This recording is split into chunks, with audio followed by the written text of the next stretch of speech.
I don't really know how to start shows. Come on now, don't start liking me now. So yeah, I'm funny compared to, well, you'll see later. I stand for mayhem! I know a lot of idiots who think a lot of is mean-spirited just because it goes against what they believe.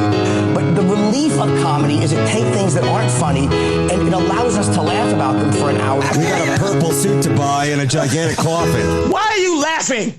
Evening, everybody. Welcome to another episode of Why You Laughing, a History of Comedy podcast. And today, I am pleased to introduce to you the Amazing Johnathan. That's right.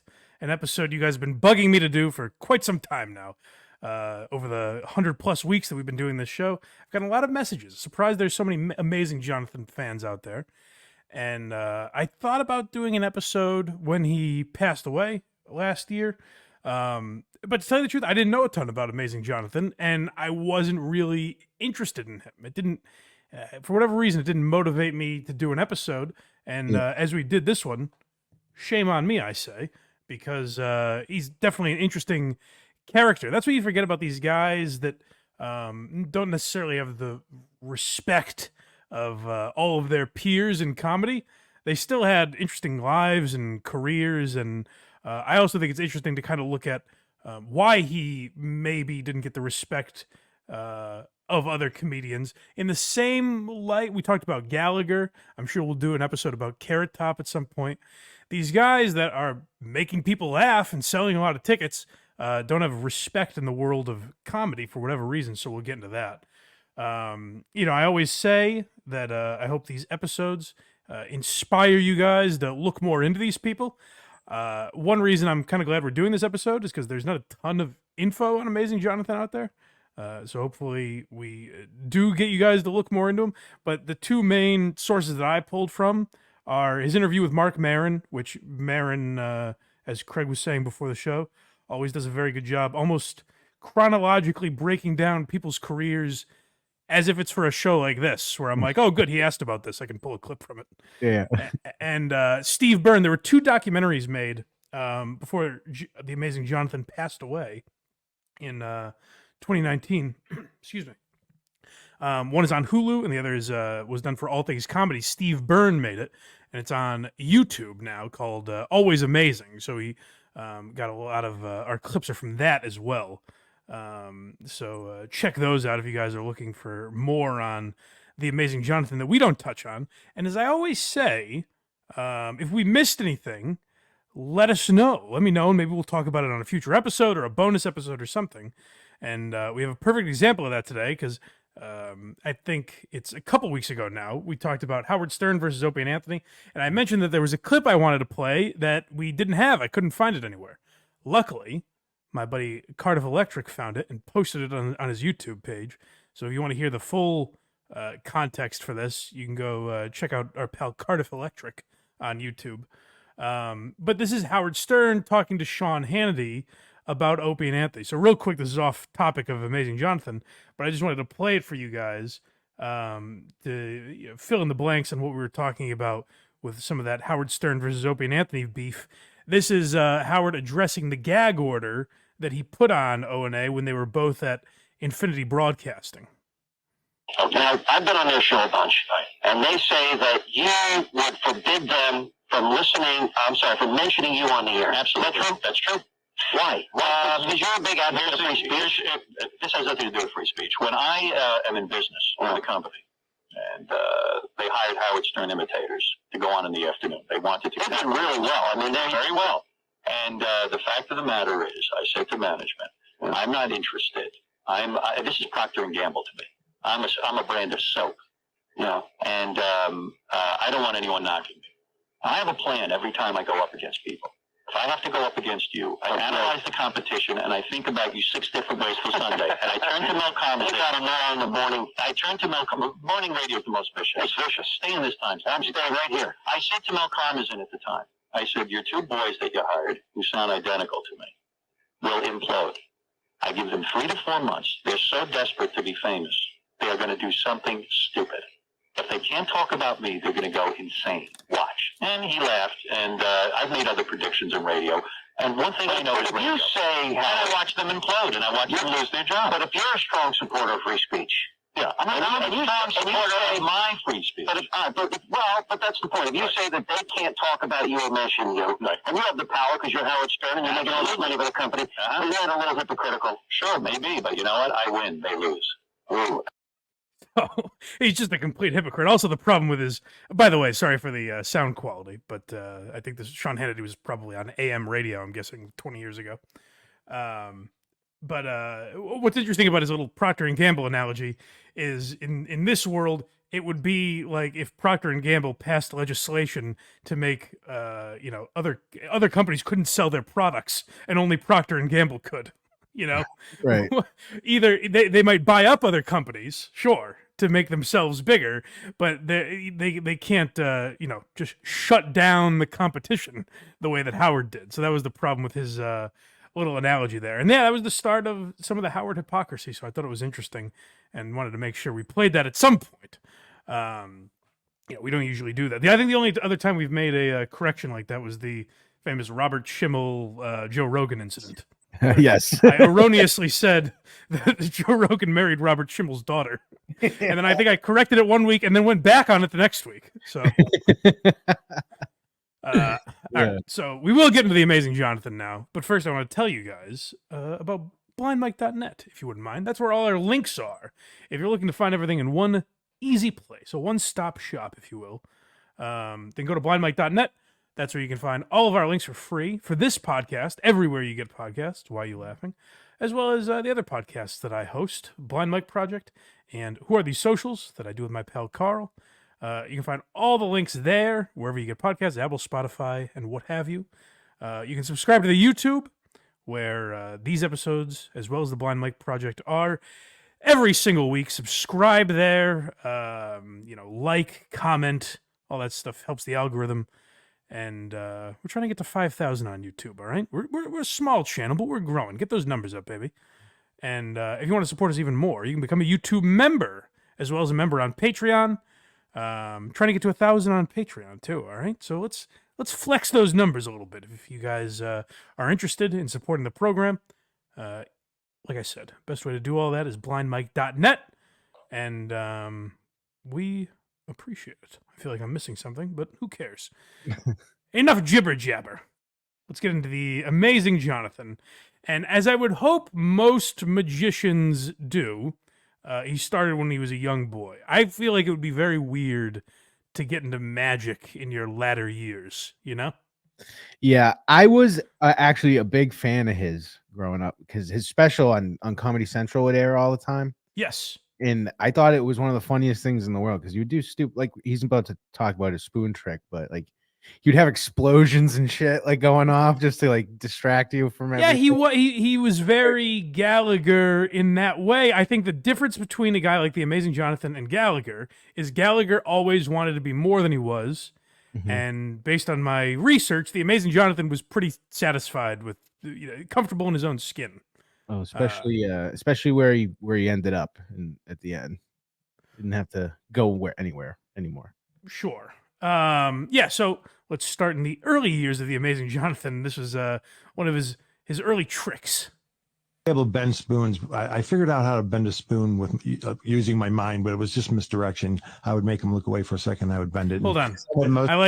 I like a guy that's been in magic for so long that he's like, just so you know, I wasn't really bending him with my mind. That's why he didn't make it in magic. Lest you think I was really... Yeah. But I could do it really well. And I did it for my physics teacher, who I really admired. And he said to me, "Is that real? Are you really doing this, or is it a trick?" Yeah. And I was really unpopular in school. I was like not standing out at all. Yeah. So I lied and I said, "Yeah, I can really do it," thinking that would be the end of it. Yeah. Nah. And the next hour I'm sitting in class, I hear on the speaker, John Zellos, please come to the principal's office. I'm shit. This has something to do with the spoon bending. Yeah. I know it does. Yeah. I walk in there. There's my mom and my dad, who they call out of work. A bunch of spoons on the desk and a local reporter from the Macomb Daily paper. Yeah. And I'm like, fuck, this is not good. So the physics teacher set you up to this? Yeah. He asked me if it was real, and I lied to him and said, yeah. So told, and they got a reporter to come down. They wanted me to demonstrate my powers. My mom took me aside before the powers. Can you really do this, or are you just lying? Yeah. And I looked her straight in the eye, and I said, I can really do it. It's like a snowball going down. I said, I can really do it. Yeah. And so I proceeded to bend all the spoons, and they freaked out. And then I thought, You succeeded in the trick at all times. yeah, I bent everything, and the reporter's he's chomping at the bit to do this great story about a psychic kid. Yeah. But I had to figure a way out of it because I figured that the local magicians would bust me on it and make me a fraud. But they Local magicians would come after me, They have leather jackets and they kick real hard. break his kneecaps. Yeah. Well, that is a famous thing, though, like the magician's code or whatever. That was a thing where you get blackballed from the community. Do you remember that show that was on ABC for a while? It was a magician wearing like a hood, and he was like outing every magic trick that there was. Penn and Teller kind of a thing like that too, where they guess your trick or whatever. I don't know. But the point, first of all, what's interesting about that is if you believe that story fully, which he was a kid, who knows? But if you believe it, there are kids out there that were educated. The kids in their, I guess they would be in their 60s now, that were educated by a man who believed, a 13-year-old could bend spoons with his mind. And if you watch his special, like legit, he does part of it in one of his sets, and he's like, I'm gonna bend the spoon, and like he has explosives go off like on the top right of the staging, and everyone looks at it and they look This back. was a hard episode for Craig to clip because he was going, wait a minute, these weren't all real. He's not magic. And I feel like when my parents told me about Santa Claus right now. But yeah, it's also the nice thing of, like, I guess the pre-internet world, or there was more it was much more easy to mystify people back in the day, I think. It was a simpler time.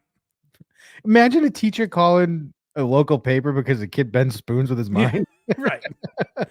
So, Jonathan could bend spoons with his mind, but wasn't necessarily considered a good magician, which was evident in his high school talent show. a way out of it, and this is how I got out of it. Yeah. I told. Oh, sorry, I set up the wrong clip. This is more about the bending spoons business. Yeah. This is getting this more with the street toughs that are magicians. Yes. Yeah. The Van Buren boys.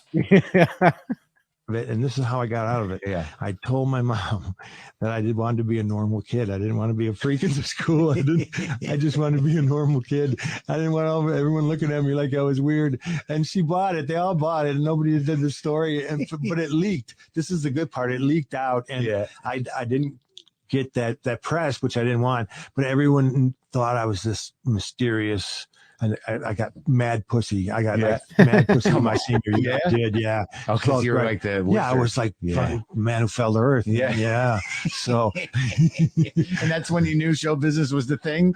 Yeah, man. Hey, the interesting is, if this was just like a crazy guy you were taught, you'd be like, no, you didn't get pussy because you were a magician. But the more I listen to the Amazing Jonathan, the more I do believe him, because I think he's pretty realistic about his life. There are, I'm sure it was the weird gothic chicks or whatever that were banging him back then. But like I do believe that to an extent, that kind of gives you, I think that's why kids turn to things like magic or whatever, because it gives you something. Like it makes a kid, like he said, he was getting bullied when he was young or whatever. It gives you something that you can start a conversation with or whatever it is, Yeah. And that's why a lot, particularly now, I think a lot of people turn to comedy, for YouTube views and TikTok views and shit like that. Like, you're just looking for a way into entertainment. I think back in the day, there was just a grit to comedy because people were doing it. It's like, I need to make people laugh so I don't get my ass kicked, or I need to make people laugh to make myself interesting to girls. I think there was more of an art to it that stemmed from just childhood trauma in a way back in the day. I don't know. I'm sure it still exists to an extent, but I think it's less so. The Matt Riffification of comedy, if you will. But next we've got this talent show I've been teasing. I did a talent show for my high school. My family was there. My friends were there. Everybody was there to see me do the show. Before the show, he was very upbeat because he figured he had it all down pat. And I bombed so fucking completely bombed. Just 100% bombed. Nothing worked. 6 tricks went wrong. Guillotine went wrong. I killed a dove. The bird ran away from me. I went to chase it and it stopped and I ran over it and just smashed it with my foot. What's this kid doing? I fucked the levitation up. There's a sheet covering this levitation and you stand behind the floating girl and lift the sheet up. Well, behind your leg is a giant steel bar that's holding her up. They don't see it. But the sheet was up the whole time. So all the time I'm walking around, they see the steel bar. I'm pulling the supports out one and then the other side. They see the steel bar. And then I go lift the sheet up and I realize that it's already been up the whole time. I'm like, okay, fuck, I'm out. Bye, I'm done. I was so upset for him. And all my neighbors were there. After that night, I decided, okay, you're not going to be a great magician. Try something else. Yeah, so he sucked at magic. And he bombed horribly and it discouraged him from doing comedy. And what's funny is, like I said, I didn't know a ton about the Amazing Johnathan. I'm going to start calling him Jonathan. It's too much to say the Amazing Johnathan every time. Which, by the way, what's weird about him is his name is John. And changed it to the Amazing Johnathan because he thought it sounded better, but he kept it John. Like he spells it wrong because he just didn't know how to spell Jonathan, I guess. So,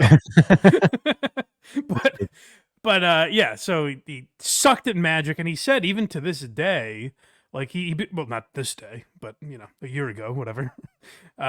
He was friends with like David Copperfield and Chris Angel and these very skilled magicians, and he said like in the magic community, if he was able to pull off a trick that they couldn't figure out, they would get kind of annoyed because they didn't respect him as a magician.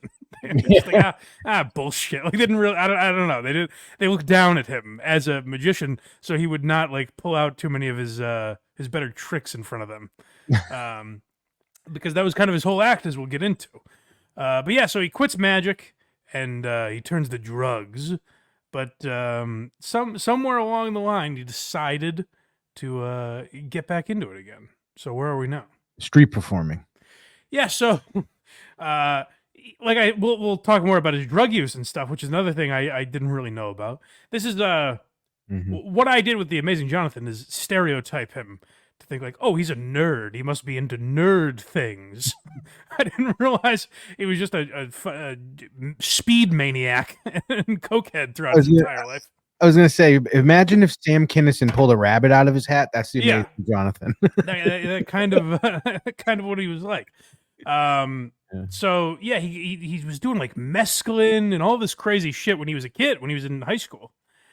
And one day, him and his cousin and another one of their friends, they took a road trip and made it out. They were looking for drugs for peyote, which he's going to tell us about. And I think that's where the story picks up here. San Francisco, and we were so broke that I needed money, and I started doing street performing. What was that, in the 70s? 77, 78. I was a street performer. So who was on the street? Whitney Brown was on the street, and Harry Anderson. He's the first one I saw that really blew my mind out there. Harry Anderson.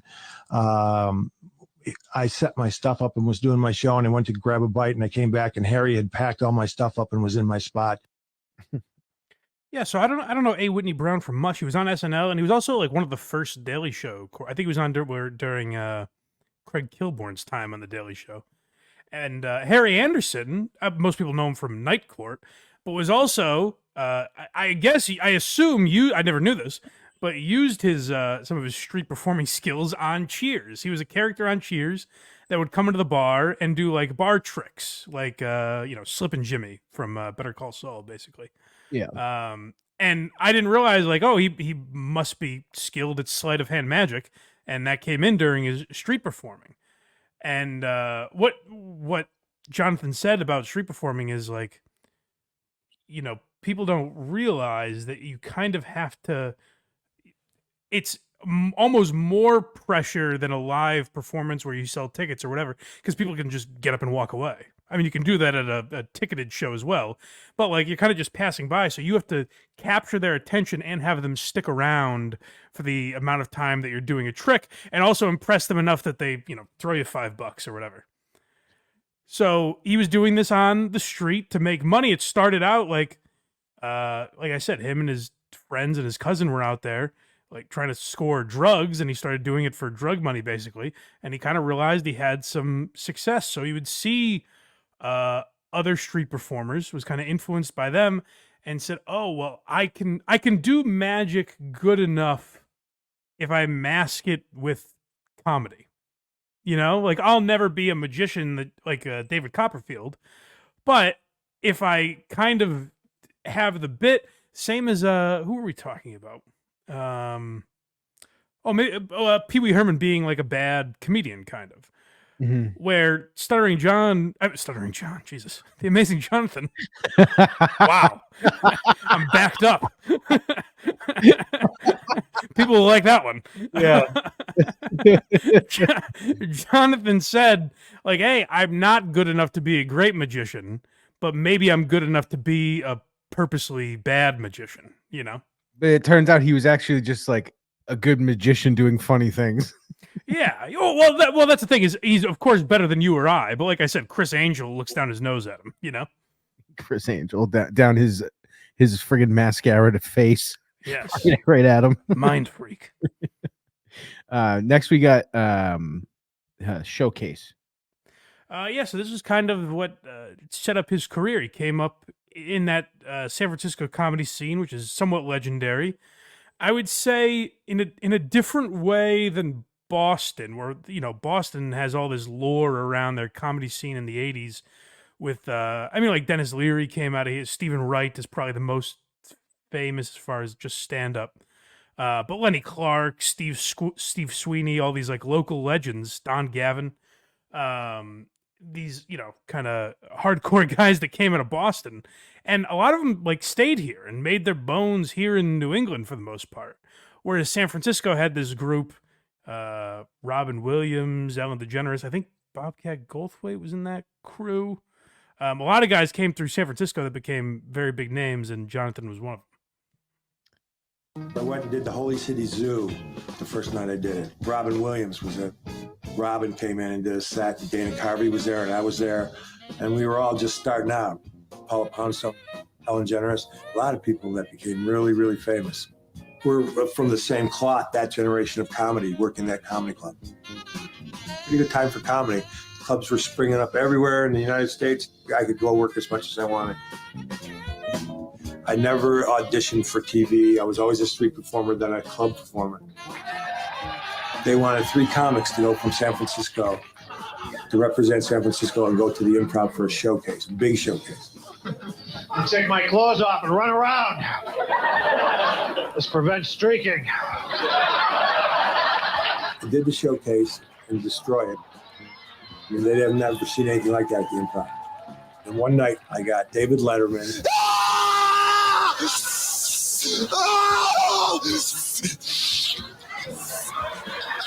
Johnathan, thank you very much. Nice job. I got Stick of the Night. I got HBO Young Comedian Special with John Candy. That I gotta say, I don't know if Thick of the Night with Alan Thicke belongs in that pantheon. For a magician, sure. I think the Young Comedian Special, I guess that season was hosted by John Candy. I think that was his first like big break. And he says there, even like, you know, I was a street performer and a club performer, but what really got him into the clubs, what like most comedians do, open mics, club owners started to see like he can captivate people with his magic. And I think the difference between people starting out in the 80s was the clubs sold tickets. And they said, hey, if we can get him in here for the Amazing Johnathan, if we can get people in here for the Amazing Johnathan once, they'll come back to see him. Maybe he'll impress them so much that they'll want to see him again. That name will stick in their mind, and they'll come back next time he's at the club. Now, clubs, for whatever reason, and this doesn't seem like a great business model to me, but a lot of clubs are like, oh, you're not selling tickets, we're not going to book you again. You know, we're not going to book you unless your name is Shane Gillis or Tim Dillon or something. You know what I mean? And then those guys go off to theaters, and then the clubs are kind of fucked. You know? Right. Exactly. So it's a weird model. I think back in the day, they had it a much better setup where the clubs tried to sell tickets and didn't rely on the comics to move those tickets as much. And I think it was beneficial for the comedians because it promoted you to an audience that didn't necessarily know who you were. I mean, it was beneficial for everybody, and just like you said, they leave the club circuit and they're screwed. Right. Yeah, exactly. So, Jonathan got all these spots. He got Letterman, which there's some incidents with Letterman, which we'll get into. Letterman's an odd. The more I do the show, I find out some weird. Letterman's not 100% the rebel that we thought he was for all these years. I don't think. But we'll get more into that later in the program. But what's next? Joel Osborne. Yeah, so Joel Osborne was a guy that helped Jonathan out a lot in his career. Again, we're talking about a simpler time, the 70s, 80s, 90s, simpler time where a story like this wouldn't be scrutinized as much. I think now people would raise an eyebrow at this. But this is Jonathan talking about his longtime business partner, Joel Osborne. You know Joel. I do. You actually picked him to be one of your assistants in a magic show in Australia. A long time ago. Yeah. It was kind of cool because we hooked up in Vegas, but I didn't know it. Right. Joel gets around. As a 12-year-old boy, he used to camp out in front of my hotel room and wait for me to come out. He used to call the comedy clubs, try to talk to me. He was a real pain-in-the-ass groupie. Aww. When he was little. So, and he was a young boy that's 12 years old. I give a second chance. I give him the benefit of the doubt. You do what you can. Yeah, to get him up to my room. He never got up there. He was a pain in the ass. He could have been. But, oh, you read what you want into that. That's not what I meant. I meant that he was going to come up and I was going to fuck him up the ass. I don't know what you were. Your dirty mind. Child fucking humor? But anyway, you never had an intro like this ever. So if you had later on, his dad, who owned a very, very large advertising company, got me a commercial. Little Joel, 12 years old, pestered his dad into giving me a $60,000 Vicks commercial for one afternoon. He was no longer the little pain in the ass. He was my pal Joel. So Joel Osborne was a kid. So Jonathan went down to Australia, and American comedy is becoming big in Australia now. You hear a lot of comics promoting gigs down there. Jonathan was kind of one of the first to really try it there, I think, from America, where he had a lot of success there. He had a show going on down there. He was in commercials and stuff. And Joel Osborne was at his show when he was 12 years old and became fascinated with Jonathan. He said he'd never seen anything like that and kind of became obsessed with him and would start would show up at shows he was at to try and get like autographs and that sort of stuff. And then it pestered him so much that Jonathan remained in contact with this kid, which, like I said, by today's standards, pretty weird. But let's not forget that the premise of a lot of 80s movies was an old curmudgeon that befriends a young, annoying 12-year-old, and they become best buddies, So That's it was a storyline back then.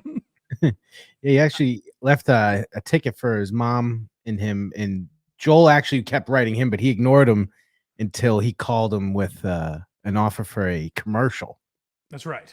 Yeah. Yes. So,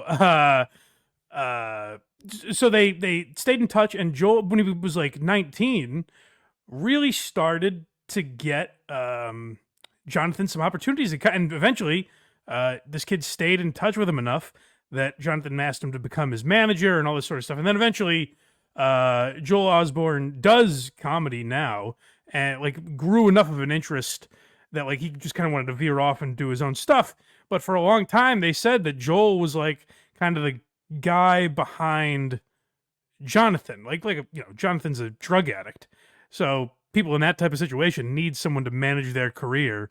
And I think Joel was the guy that kept it on the rails for a long time. Next, we have him speaking of on the rails and keeping him there, him talking about his drug use.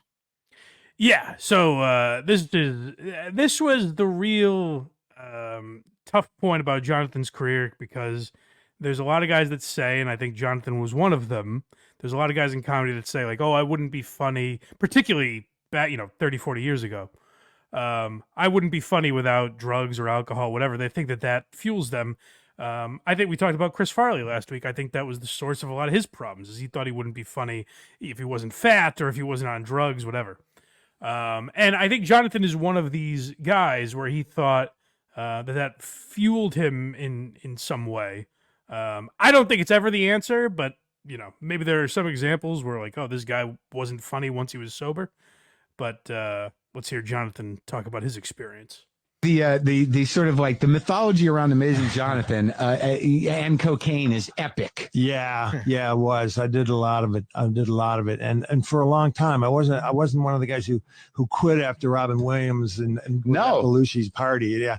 Were you at that party? No, but that's when everybody quit around that year. Right. Everyone thought, oh, well, this is serious. Right. People are going this could down. Kill you. Yeah. No, I kept going, man. That didn't faze me at all. Well, you eventually ended up smoking it, right? Yeah, I did. I ended up it. smoking it, and then what got me off of it? What? Speed. Yeah. So that was a solution to cocaine, was speed. And he talked about it later in life, kind of the way it's hard to say because I don't think he was using late in life by any accounts. So maybe I'm just off base here, but the way he talked about it is like he would almost get very defensive when he's like, well, it didn't affect my work or anything. Now, if you watch the documentary, Always Amazing, a lot of his people close to him that were in that documentary said he thought that, but of course it did affect his performance. And particularly later in life once he got sick, which we'll get to. But yeah, I mean, there's an element like I think certainly a lot of drug addicts can rationalize it because it does make sense. If you have sort of a crazy act the way he had, you're like, well, how can I sustain that just soberly? I need like coke or speed or something to amp me up. Now, I don't believe that's true, like I said, but I do understand the rationalization that a lot of people make, particularly people that don't have a lot of confidence, that get to that point and think like they need it in order to get on stage or be funny. You know what it was though? It's like his whole act was being real high energy and loud and everything. So that's probably why he doesn't think that the drugs had anything to do with it. He's like, that's just what I would do. That's true too. Yeah, he thinks it's himself. Yeah. But next we have him talking about his razor blade trick. Yeah, and so this gives you a little perspective into what Jonathan's comedy was exactly. First, sort of spectacle. When did you start to develop the style of kind of over the top insanity? Somebody once gave me a blood capsule. I used to do the razor blade trick where I would swallow razor blades and swallow thread and bring them up all on a thread. Yeah. But someone said, try this, doing that with a blood capsule and freak them out. Yeah, pretend like you cut yourself. So that's the first thing. The reaction from that when I started drooling the blood and pretending like I cut myself, people would come around. It's like an accident. You can't take your eyes off it. Did you ever? Yeah, and it's like I said, I think it's interesting self-awareness to know exactly the style that you should be doing. Because I think there's a lot of people that if you get into magic young, you're like, oh, I want to be a respected magician.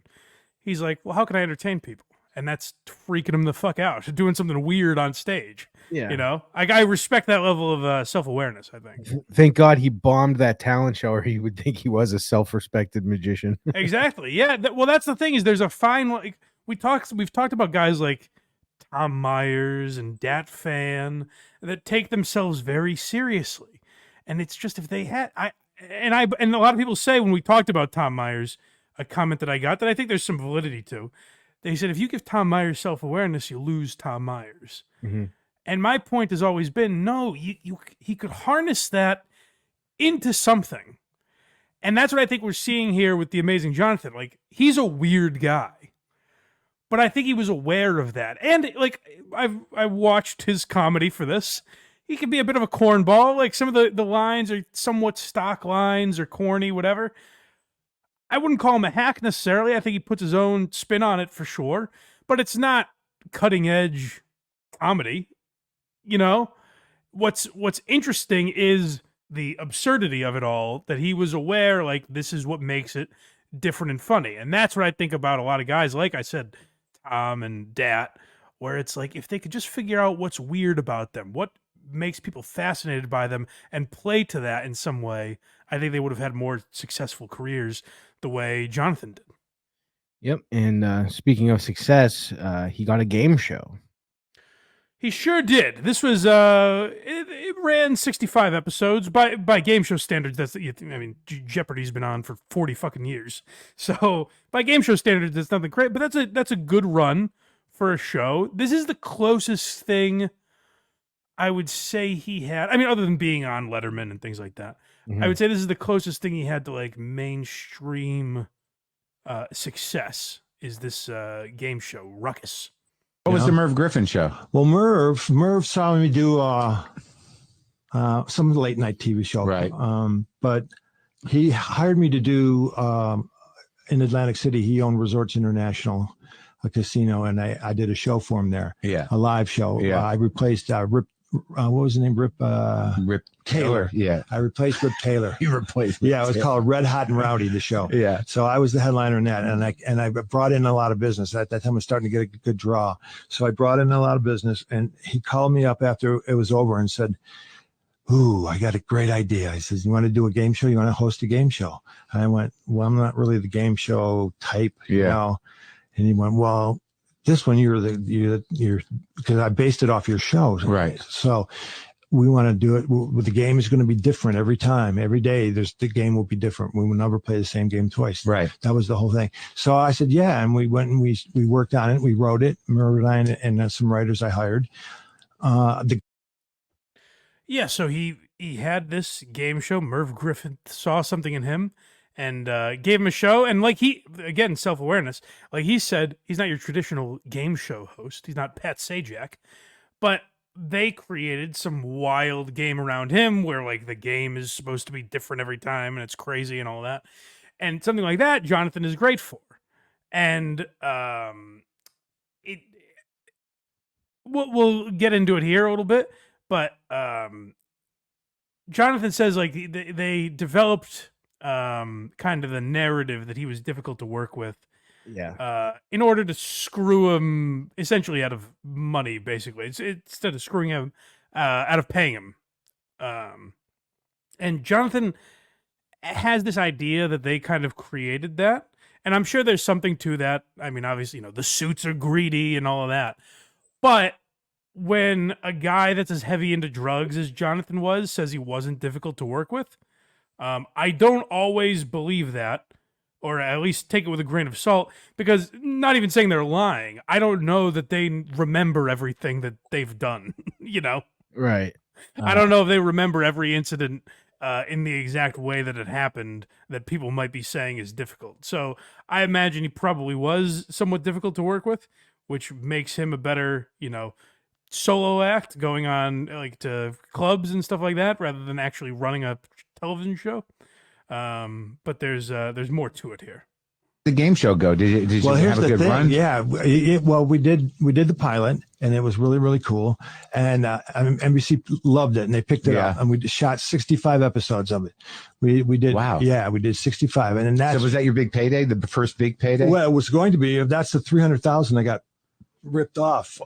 That was like maybe a quarter of the check. Oh, wow. Yeah. But they stole all of that money. But we did 65 episodes, and I made some money off of that one. And then I quit the show because Merv, I did 2 episodes they never aired, and they didn't pay me for them. And my contract said even though if they air or not, I still get paid for them. Well, they didn't want to pay me for them, and I walked off the show. And then when NBC found that out, they dropped the show. And Merv lost the show. So there's no love between you and Merv. Well, yeah, we made up. I mean, I saw him Rodney used to live at the Beverly Hilton. He used to come down all the time with his bathrobe on. He lived there at the hotel. And I saw him at the pool, and then I went over to have lunch. And you were friends with Rodney? No, I just saw him there. I knew he lived there, and I saw him at the pool, and I talked to him for a little bit. I never met him before, so I introduced myself, and then I went to have lunch, and Merv was there having lunch with some of the bigwigs. So I took all the silverware from all the tables secretly and put it up my sleeves, and I had it all ready to go with this big gag. And I said, Merv, no hard feelings. I want you to know I'm doing fine right now. And all the silverware just dropped. I made the loudest noise in the world in the middle of this restaurant, and he died laughing. I thank God he died laughing. And that kind of was all right after that. Never piss off a magician. Well, also he mentioned $300,000 that he lost in there. He got screwed by his manager in a deal. I think like a lot of people were affected by it, like Jay Leno and some other people lost a lot of money in that deal. And what's always interesting for a guy like Jonathan is, take Leno for example. The guy was making tens of millions of dollars on the Tonight Show. Jonathan, that's $300,000 is a much bigger hit, particularly when you're into drugs, Oh yeah. So losing that money affects your career a lot more, and that's kind of where like he started to hit the skids as far as ascending to whatever that next level would be. Now he has a bit of a comeback, which we'll talk about for sure, but I wanted to talk for a minute about comparing Jonathan to some of these other guys. Jeff Dunham is another name that I mentioned Gallagher and Carrot Top. Jeff Dunham is another one. These guys that are prop guys or magicians, and I think Jonathan even called himself a prop comic in a way, which he is. What's interesting to me about them is that, like I said, even there where he's like, I didn't know Rodney, I just went up to him and introduced myself. It's like a guy that was as well known as Jonathan at that time could have been on Rodney's radar, but I think he was so poorly respected among his peers. Like I've heard Jonathan used as a punchline a lot, less so than Gallagher for sure, and less so than Carrot Top, I think. But there definitely wasn't a respect there, and it's always been weird to me because like Gallagher, we talked about it in the Bitter Life of Gallagher episode, where Gallagher thought he was George Carlin. So I get the shit that he got. You know what I mean? Like, he really thought he was kind of a philosopher. Jonathan never portrayed himself that way. Carrot Top never portrayed himself that way. Jeff Dunham doesn't portray himself that way. No. So I don't get why such disrespect comes along with those guys, where it's like, hey, he's a silly magician. He doesn't talk like he's anything more than that, I don't think. So I kind of do respect guys like that. Like I said, it's not for me, prop comedy in general, but again, because it's very visual, but he's making a lot of people laugh. He's bringing people into the casinos and making money. So good for him. Love him. But doesn't come without a downward spiral, Mike. It certainly doesn't. He had his demons, old Johnny.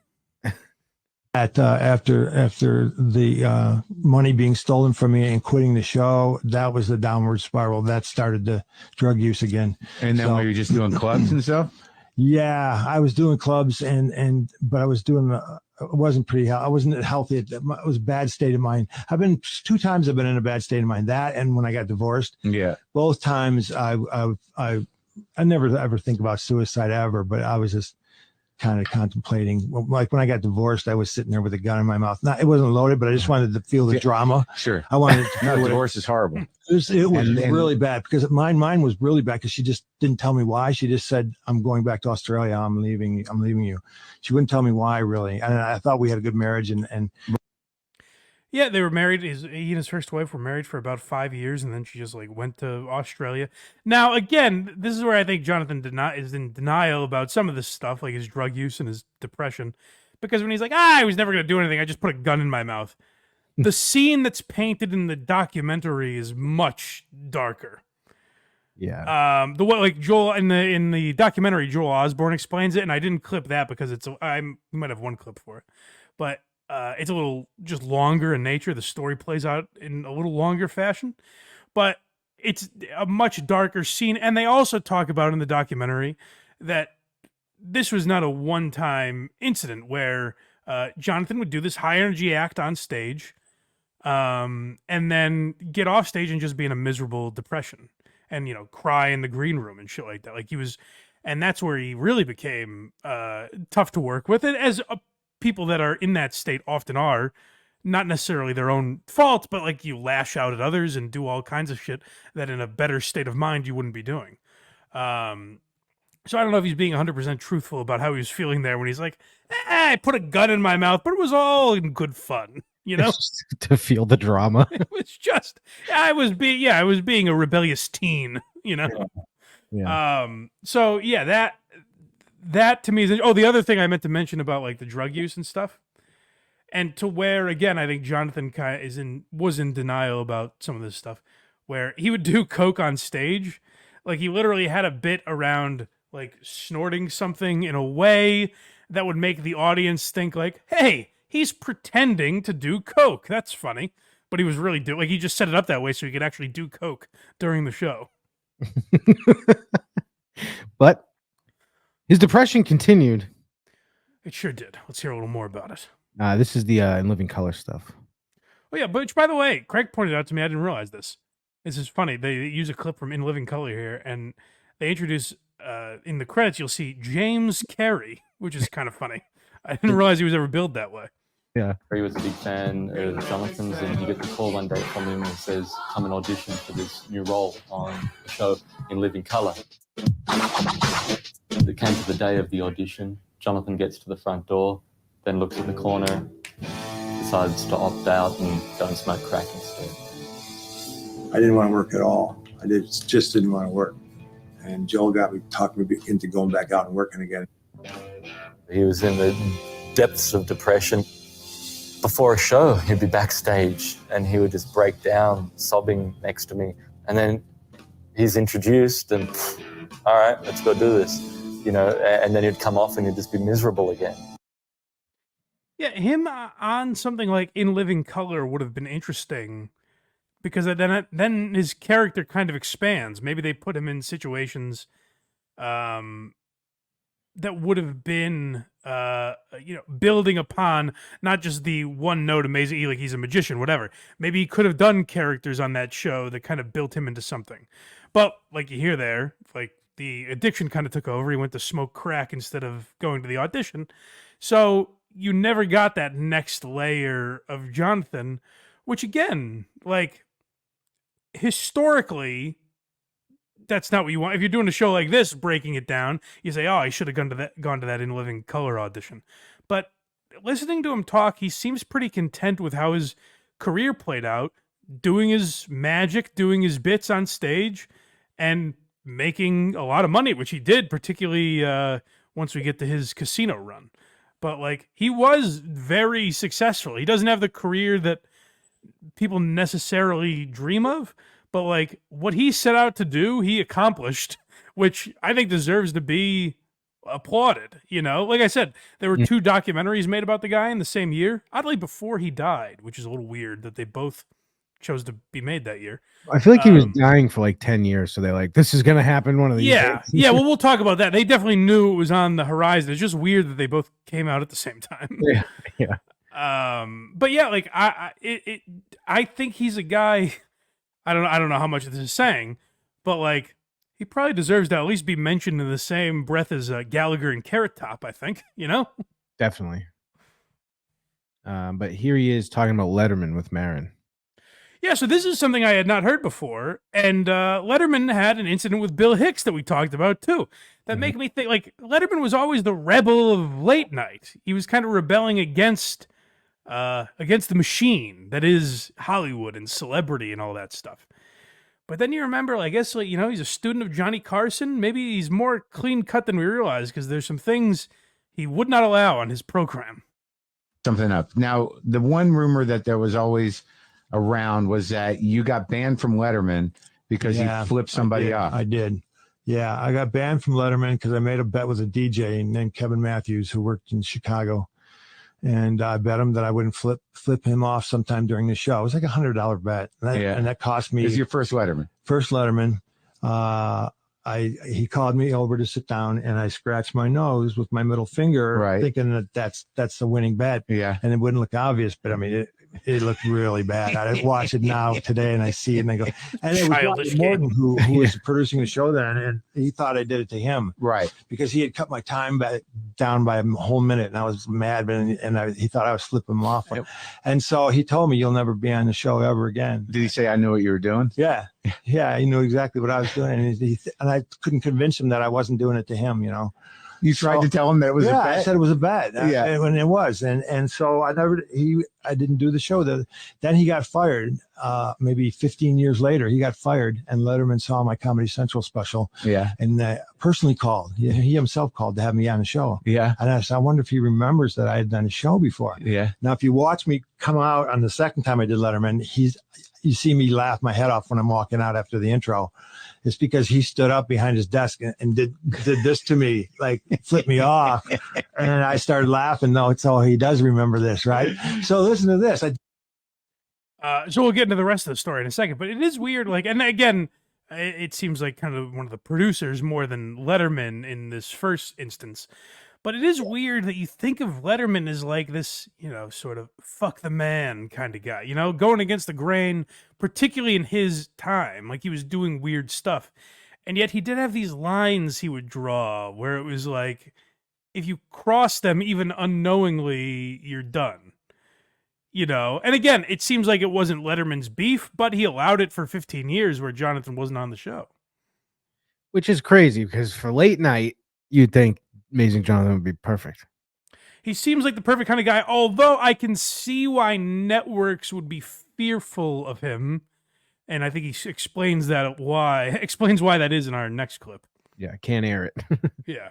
The best set I've ever done on Letterman. It kicked ass. Yeah. And I was in my dressing room, I'm getting undressed, and I was so happy.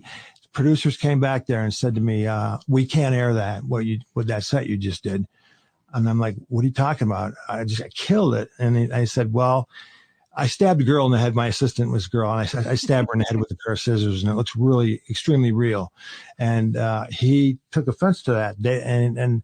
Who did? Well, the guy said Dave wants to see you up in his office. Yeah. He'll explain why. Yeah. So, and he says, I don't know why, but nobody goes up to his office. He doesn't want anybody up in his office. So I go up to Dave's office. And he said, I want to explain something to you. I have a real strong position against violence towards women. And I went, well, Dave, it's slapstick is what it is. So what you're doing basically is you're because it's a woman, it's right. If it was, but it's also the classic sort of the assistant, the magician's assistant. Yeah. And it was a slapstick gag, but but then he said, but the way he started it, he says, nobody's a bigger fan of yours than I am. And after he said that, he could have said anything. It didn't matter. Right. Because after I heard that, I'm like, well, that's all I could think about. And they pulled it. They said, we're going to hold the same audience for 15 minutes. If you can come up with another set and get out there and we'll tape another set. And I don't have my props. I'm a prop comic. I don't have 15. I don't have another 5 minutes. So I went out and did the same material, except for I took the bit with the stabbing out and put something else in. That seems miserable to have to do the same shit in front of an audience that's already seen it. Can you just edit around it? Be like, this would be crazy, right, guys? Here's my next bit. It's like in wrestling. Once in a while, if they're not live, they'll fuck up an ending to a match. Yeah. And then they'll trot the guys back out in front of the crowd to redo it. It's all, with magic, it's also like, oh, we saw you do that already. Oh, so this isn't, not that anyone thinks it's real, but it's almost like killing the magic of it, ironically, Yes, everyone's gonna be like, all right, I'm gonna figure out how this motherfucker did it this time. Yeah, you've given me another clue. All right, I'm closer. But my main thing there is with Letterman, and I think Johnathan has the right attitude about it, where he's like, I don't even really give a fuck. Letterman said he liked me. And he goes on to say, like, I think years later he was performing at I think he might have said it was Mohegan Sun or Foxwoods or something, and Letterman came to see him. Like, so Letterman always liked him, but yet he did have these weird lines where it's like, Dave, I'm against, violence against women. Meanwhile, he's seducing all of his interns in the fucking office. But no shit. But I'm just saying, like, Letterman, you think of this zany guy. There were no rules. He was going against, breaking all the traditional norms of television. But he did have these weird lines like he drew with Bill Hicks. Now, what I do respect about Letterman is he will go back on those eventually. Like, Carson was like, once you cross him, you're done. Whereas Letterman, there always was, years later, he'll be like, I was wrong about that, Right. But next we have him talking about the golden nugget. Yeah, so this, in my opinion, is the most successful run, certainly financially, of Jonathan's career. This is, to me, where I think he found exactly what he was meant to be doing. And I could say I've gone to Skankfest a couple years in a row in Vegas now, and they do it. A lot of I stay at the Circa, not to brag, but a lot of the comics stay at the Golden Nugget across the street, and that's like it's hell, to be honest with you. It is a hellish nightmare on Fremont Street, but it's certainly revitalized. It's always a lively crowd. They're freaks and goblins down there, but it's definitely lively. You can't deny that. It was dead for a long time until it was all old people. It was like that was the old people section of Vegas basically, until guys like our boy Amazing Johnathan brought it back. Yeah, when I was in Vegas, when I started my run in Vegas, I was just supposed to do 2 weeks for Brenner to fill in while he was on vacation at the Golden Nugget, and 2 weeks turned into 13 years. That's where. So you had you had tenure there. I did. I was there for 13 years. Last January is when I quit doing. And that's big. Like, so you're all set. Oh yeah. After that, I mean, that was like $3 to $4 million a year, man. That was Wow. that was big money because I was filling up the rooms. That's great. Yeah, and like the logic was, Jonathan's bringing in new blood, which it's funny because, if he was there 2 years ago, he would have been, aging the crowd up. But at that time, like, he was bringing in a younger audience that wasn't there. Now, as much as I say awesome for Jonathan for making all that money and being very successful in Vegas, I will say revitalizing Fremont Street, I cannot express to you enough how much of a hellscape it is down there. And I don't think revamping Fremont Street was good for society. But my hat's off to Jonathan for having an amazing run down there. But our last clip here. We end on this one. His retirement. Yeah. Well, this is very sad. Well, this is his first retirement, so there is a happy ending here after this. Well, not he's dead, so not that happy, but. Just know there was a bounce after this very sad speech. This is his. He was diagnosed with a disease, as he'll tell us, and he was given a year to live. And this is one of his, if not his final show, in I believe 2011. I've done a lot in my life, and then 13 years in Las Vegas. I had a great time. The greatest time of my entire life has been here, and I've made millions of dollars. I have 2 beautiful houses, and everything came crashing. Oh, that's funny. You can tell a guy who doesn't have like a family. He's like, I have 2 beautiful houses. I just thought that was funny. You know what's funny? Until you just said that, I in my head just heard children. Yeah. 2, I mean, they have the greatest houses. I have such fun with them. To see them grow has been such a treat.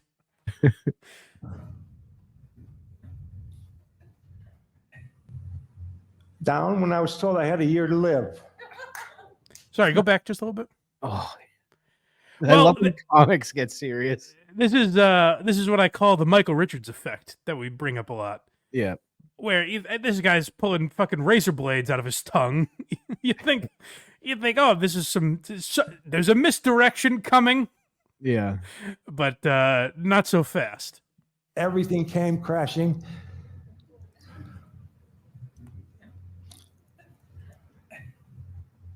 Down when I was told I had a year to live. It's not a joke. It's not funny. Stop it.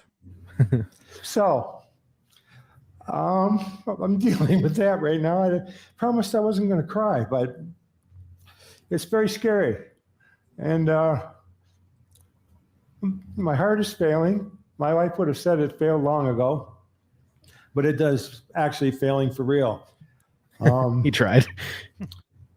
I can't do shows anymore because my legs lock up and my hands lock up, and that's kind of shitty for a magician. But anyway, I retired. I don't do shows anymore. I did my last shows at the Magic Castle. I got my affairs in order, and that's it. Thank you all very much for coming out. Now, so we don't leave on an incredibly depressed note, he made a comeback. He outlived his diagnosis by about 10 years, I think. I was gonna say, I think he was sick like the whole Golden Nugget run. Well, so he made a bounce back and came back in 2017, I want to say, and started performing again. And I did pretty much up until he died in 2022. So that's the bright side, I suppose. He did have a decent run, and even on Maron, he's like, listen, like the drugs didn't do anything to me really, except I'm gonna die of this disease that I have. Right. You know? Like while he was doing them, he was more or less fine by his account. Again, I don't really agree with that based on some of the depression and all that stuff, but by his accounts, he's like, hey, until I got this diagnosis, I was pretty much fine, happy living. And then the last 10 years or so of his life weren't quite as comfortable, but he beat the odds. He made it a lot longer than he was supposed to, apparently, and was able to perform again. So shout out to the Amazing Johnathan. Again, where do I rank him on my favorite comedians of all time? He's probably not too high up there, but he did have a respectable career. And I think, like, again, if we're talking about the history of comedy as we go along here on Why You Laughing, the Amazing Johnathan and all these other guys that we've mentioned that are considered, prop comics and looked down at, they certainly have a place in the history of comedy, I think. I try that now to not be as snobbish. Like, I look down more at someone. It's hard to even say because, like, Matt Rife also makes people laugh. You know what I mean? Mm-hmm. So, like, I like making fun of Matt Rife and all these other guys, but, like, if you're making people laugh, I do think there's something to be said for your career, and the Amazing Johnathan is certainly one of those guys. That's a great way to look at it. Like, no matter what, they're filling theaters and they're getting laughs. Like Nanette didn't really have laughs; it was more like applause. Right. That's where I come down more. Where Hannah Gadsby is saying, like, "Oh well, Kevin Hart's not a real comedian because he doesn't have a message. I'm a real comedian because I have a message." So people are leaving your show in tears. It's not comedy, Shut up, Nanette. Yeah, by that account, what we just played of Johnathan was the greatest stand-up set of all time. Yeah, exactly. Wow. So, shout out Amazing Johnathan.